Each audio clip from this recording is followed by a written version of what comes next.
Everyone knows about Bitcoin, Ethereum, Dogecoin, and few other cryptocurrency.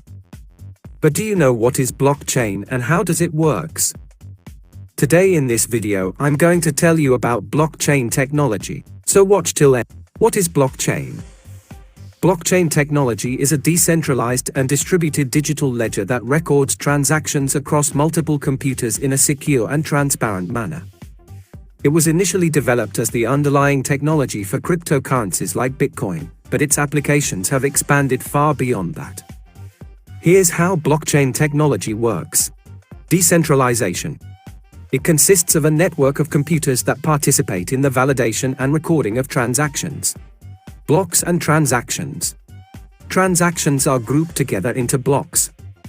Each block contains a set of transactions, a timestamp, and a reference, hash, to the previous block. This chaining of blocks creates the blockchain. Security and encryption. Data on the blockchain is encrypted, and transactions are verified using public and private keys, ensuring that only authorized parties can access and participate in the network. There are many other things that are included in blockchain technology, but it's not possible to convey in this single short. Follow me now for the part 2 and subscribe the channel. Raj Sasmal Finance now, to enhance your skills in the finance field and share this video whom you want to share it.